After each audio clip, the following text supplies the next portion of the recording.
भी वासनाएं उठ रही हैं। ये अंत में सबको धोखा दे देती है और वासनाओं की पूर्ति इस देश में इसलिए नहीं होगी कि यहाँ तुम्हारा कुछ है नहीं। अनाधिकार वासना करते हो, चेष्टा कि हमको इससे पूर्ति हो जाए, आनंद की, सुख मिल जाए आपको। तो जिस स्थान पर आनंद नहीं है, सुख नहीं है, शांति नहीं, चाहे जितना प्रयास करो किसी को नहीं मिलेगा। कोई भी हो जो इस देश में रहता है, यहाँ ढूंढता है, उसे कुछ नहीं मिल रहा। अब आपने इतना लंबा चौड़ा चक्कर लगाकर और आपको एक विश्राम करने को मौका मिला। चारों खानों में गए, अनेक योनियों में गए, नरकों में भोग भोगे, कितने सौ की यातनाएं उठाई और फिर लौट करके आप थोड़ा सा आपको मनुष्य शरीर में विश्राम मिला। जैसे कोई आदमी 2-4-10 मील दौड़ता है या 10 मील पैदल चलता है तो सोचता है कि मैं थोड़ा सा थक गया हूँ तो आराम कर लूँ। तो ये मनुष्य शरीर चारों खानों से, नरकों से थक गए और इसमें आकर के थोड़ा सा आराम, थोड़ा ही सा। और इसमें भी मतलब ये है कि आप ढूंढते हो तो ये भी भरम है। और फिर चलो, फिर चल दो, यानी घंटे 2 घंटे आराम करो तो मतलब फिर उसके बाद चल दो, फिर चलो 84 और फिर चक्कर लगाओ 84 का, नरकों में जाओ। अब ये कब लौट करके ये विश्राम मिलेगा उसका कोई अंत नहीं है। करोड़ वर्ष के बाद, युग के बाद, सतयुग के बाद, त्रेता के बाद, द्वापर कलयुग भी जाए और तब आपको ये विश्राम करने को इस शरीर में मिले, इसका कोई अंत नहीं। इसलिए महापुरुषों ने जिन वाक्यों का उन्होंने अपना वचन उच्चारण किया है वो यही बताया कि मनुष्य शरीर थोड़ा सा विश्राम करो। तो विश्राम करने में तुमको सोचना चाहिए था कि मैं कहाँ जा रहा हूँ और कहाँ से आया हूँ और मेरी वास्तव में मंजिल कहाँ है। वो तो आपने किसी से पूछा नहीं, पूछते होते तो आपको कोई बताता। अब यह है कि इस देश के अंदर गुरु की जरूरत है। अब गुरु मिल जाए, अपना देश बताने वाला, जहाँ के हम रहते हैं और जहाँ से गुरु आए ले जाने के लिए वो मिलना चाहिए। तो उनको 1 लाख बार नाम, करोड़ बार प्रणाम करो, कुछ नहीं, कुछ भी नहीं। ये जो आपको कहा ना कि कोट आन कोट सूरज चाँद, जैसे वहाँ जुगनू होता है ऐसे कर देता है, ऐसे चमक होती है भाई। ये प्रार्थना जुगनू की तरह से, जुगनू, ये सब प्रार्थनाएं जुगनू की तरह से हैं। लेकिन अब और कहाँ से आए, ये सारे तो कहे जाएंगे और बनता नहीं है कोई हिसाब। यानी मनुष्य शरीर में प्रार्थना करने का और जुगनू की तरह से। एक होता है दिया, तो दिए को दूसरा कि भाई ये दिया है, एक जुगनू और एक दिया। दिया क्या है, थोड़ी देर जलेगा, और एक दीपक होता है बड़ा सा, समझ गए।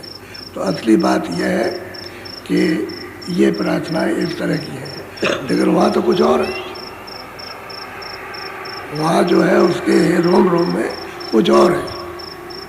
एक एक रोम के अंदर उसके अनंतों ब्रह्मांड समाये हुए। तो ये बताओ, उसके सब रोमों को अगर गिनो तो वहाँ क्या गिन सकोगे? अरबों खरबों वर्षों तक एक रफ्तार उसके रोम को गिनते रहो तो नहीं गिन सकते हो। यह है उसकी पुरुष की महिमा। तो क्या है, तो मतलब ये सूरज को दीपक दिखाओ, चिराग दिखाओ, जुगनू। हाँ, ये है कि अपनी भावना स्थिर करने के लिए, जगाने के लिए आप कुछ प्रार्थना कर लो। वो तो देश ऐसा है, इसलिए उसको अथाह और अपार देश कहते हैं, जिसका कभी किसी ने पता लगा ही नहीं पाया।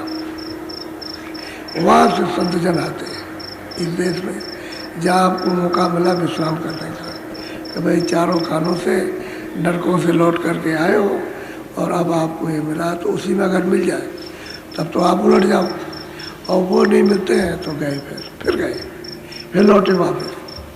तो फिर चलते ही रहो, चलते रहो, समझ गए, उसको मार पड़ती रहेगी, चलते रहो। मतलब ये है कि वहाँ आप विश्राम नहीं कहीं, यही शरीर है विश्राम करने का, क्योंकि इसमें मौका दिया कर्म करने का, और उसमें मौका समय भोगने का, तो भोगने में विश्राम कहाँ, उसमें तो विश्राम है नहीं, कर्म करने में विश्राम है। तो मनुष्य शरीर अमूलक है। अब आप किसी महात्मा, आप कितनी भी प्रार्थना करो कुछ नहीं, लेकिन अपने एक छोटी सी बुद्धि, छोटा सा भाव और सूरत मतलब अल्प, तो अब ये उसको जगाना है, तो छोटी ही प्रार्थना करके बड़ा करना। तो प्रार्थनाएं उसकी जो होती हैं वो छोटी होती हैं, लेकिन जब साधक वहाँ पहुँचता है तो देखता है कि जो हम वहाँ कर रहे थे कुछ नहीं, यहाँ कुछ और है। अब यह है कि वो चीज़ किसी भी रूप में कहने में नहीं आती, इसलिए वो वाणी से परे। देखने में तो आता है लेकिन कहने में नहीं आता है। यहाँ कहने में नहीं आएगा, कहने में तो जो यहाँ का इशारा आपको संबोधित करने के लिए बताया जाएगा, ऐसा है, ये ऐसा है, मिलता ही होता है, आपको बताया जाएगा है कुछ। अब दरिया लोग कहते हैं समुद्र है, तो समुद्र को कहते हैं बहुत बड़ा है, यह है। अब किसी ने नहीं देखा तो क्या कहेगा, भाई तुम्हारे 10 दरिया मिला दिए जाए, 100 दरिया मिला दिए जाए, बड़ा बड़ा, तो सोचता है समुद्र बहुत बड़ा होगा। तो जब जाता है समुद्र के किनारे कहता है बहुत बड़ा, तब कहता है अब इसकी क्या महिमा करें। ऐसे ही वो मानेंगे, उसने ये सब कुछ बनाया, सब कुछ दिया, और सब लोगों ने तो मामूली उसका भंडारा था, उसने तो कुछ भी नहीं दिया, एक तरह से कुछ नहीं दिया। उसने तो एक थोड़ा सा जरा सा, जैसे कोई आदमी तालाब भरा, उसमें कटोरा लोटा ले आया पानी दे, क्या दिया। तो सागर, तो ये विस्तार मतलब है कि छोटा सा, अब इसी में हम फंसे पड़े हुए और उसको जानते भी नहीं। तो जब तक महापुरुष नहीं मिलेंगे यहाँ, तब तक आप उसके बारे में कुछ नहीं जान सकते, उससे बिल्कुल अछूते अशून्य रहेंगे। अब जब मिल जाएंगे तब फर्क पड़ेगी, भैया मिलेंगे आप। तो आप जब शंका में पड़े हुए हो, और नाना प्रकार की शंका है, इधर से जाते हो कुछ कहता है, वो कहता है ये धर्म है, ये पूजा है, ये पाठ है, जब ये तप है, ये है, वो है, ये व्रत है, इसको कहता। और वो कहते हैं सच्चा व्रत तो तुम्हारा ये है कि तुम द्वार पे बैठो, ये सच्चा व्रत। यही तो वादा किया कि भजन करेंगे, मनुष्य शरीर आपकी पाकर भजन करेंगे, तो भजन तो द्वार पर होगा, द्वार छोड़ के तो भजन नहीं होता। इंद्रियों के दरवाजे पर कहीं भगवान का भजन, इंद्रियों के दरवाजे पर यानी सामान का भजन होता है, यह बाहर के जड़ सामान है, इनका भजन किया जाता है। और भगवान का भजन, भगवान तो चेतन है, तो चेतन का भजन तो चेतन द्वार पर होगा। अब ये इंद्रियों के द्वार जड़, तो जड़ का भजन होता है। भजन इसका हो रहा, ये पूजा करो, ये करो, ये करो, जड़ का भजन।